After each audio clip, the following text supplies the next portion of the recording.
విడాకులు ఇవ్వడానికి ఏడాది ఏడబాటు తప్పనిసరి కాదు, పరస్పర అంగీకారం ఉంటే వెంటనే ఇవ్వచ్చు అని చెప్పేసి ఢిల్లీ హైకోర్టు అయితే చెప్తుంది. అంటే విడాకులు ఇవ్వడానికి మ్యారేజ్ అయిన తర్వాత ఒక సంవత్సరం ఉంటారు కదా, సంవత్సరం విడిగా ఉందని ప్రూవ్ చేసుకుంటే తర్వాత విడాకులు ఇస్తారు.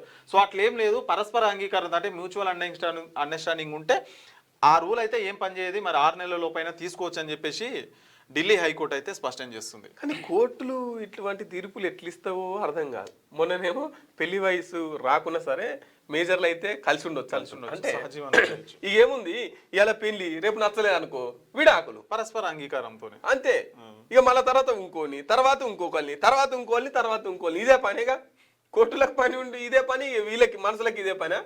అంటే కొంత వాళ్ళు అర్థం చేసుకోవాలి కదా, అర్థం చేసుకునే టైం గ్యాప్ ఇవ్వాలి కదా. కనీసం ఇప్పుడు మ్యారేజ్ అంటే ఇప్పుడు కొన్ని సంవత్సరాలు కలిసి ఉండేది, ఒకటే నెలలు అర్థం కాదు, 2 నెలలు అర్థం కాదు, ఒక సంవత్సరం తర్వాత వాళ్ళు రియలైజ్ అవుతారు వాళ్ళు చేసే తప్పేంది, ఎక్కడ లోపం జరుగుతుంది అనేది వాళ్ళు అర్థం చేసుకోగలరు. అంటే 3 నెలల పంచాయతీలు వచ్చిందంటే 4 నెలల విడాకులు తీసుకోవచ్చు అన్నది తీసుకోవచ్చుగా. పరస్పరం అంగీకారం ఉంటే ఎడబాటు అవసరం లేదు, అవసరం లేదు. ఇక ఇంతకెళ్ళి కలిసి చక్కగా డైవర్స్ తీసుకొని మీ ఇంటికి నువ్వు పోవచ్చు, మా ఇంటికి నేను పోవచ్చు. ఇది పెళ్లి కాదు కదా, అంతే. చక్కగా ఈచలు కోర్టుకు పోయినామంటే కోర్టు అయిపోయా. అంటే కోర్టుకు పోయిన తర్వాత కూడా ఒక సంవత్సరం అయిన తర్వాత కొన్ని నెలలు ఆగిన తర్వాత కోర్టుకు పోయిన తర్వాత విడాకులు అంటే కొంత కౌన్సిలింగ్ ఉంటుంది, కౌన్సిలింగ్ లో మారే అవకాశాలు ఉంటాయి. లాస్ట్ మూమెంట్ లో వాళ్ళు చేసిన తప్పేంది, ఎక్కడ లోపం జరుగుతున్నది, ఎక్కడ అసలు మళ్ళీ ఇటువంటి పరిస్థితులు రాకుండా ఉండాలంటే ఏం చేయాలి అని చెప్పేసి కొంత ఈగో తగ్గే అవకాశం ఉంటుంది. లాస్ట్ కోర్టు సంతకం పెట్టే మూమెంట్ కలిసిపోయిన వాళ్ళు ఎంతో మంది ఉన్నారు, డైవర్స్ అయినాక కూడా మళ్ళీ కలిసిపోయిన వాళ్ళు ఎంతో మంది ఉన్నారు. అంటే ఒక రకంగా ఇది మన భారతదేశానికి సరైనది కాదని నా అభిప్రాయం. మీరేమంటారో కింద కామెంట్ చేయండి.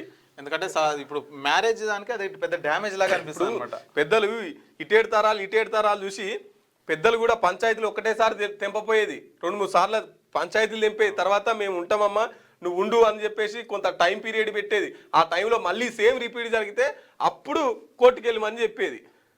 కానీ ఇప్పుడు ఏముంది, ఇవాళ పెళ్లి తెల్లారి విడాకులు, మళ్ళా పెళ్లి మళ్ళీ విడాకులు, ఇదే తంతు.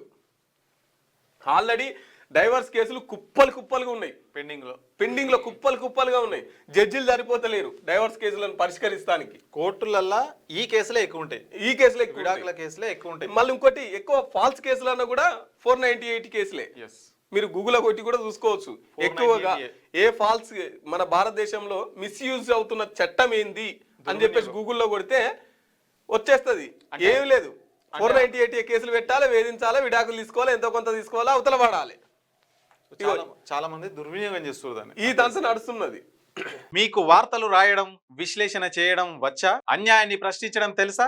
ఇంకెందుకు ఆలస్యం, క్యూ న్యూస్ మిమ్మల్ని ఆహ్వానిస్తుంది. ఉమ్మడి ఆదిలాబాద్, వరంగల్, కరీంనగర్, నిజామాబాద్, ఖమ్మం, మెదక్, రంగారెడ్డి, హైదరాబాద్, మహబూబ్ నగర్ జిల్లాలకు రిపోర్టర్స్ కావాలను సంప్రదించవలసిన ఫోన్ నెంబర్ 8688926084.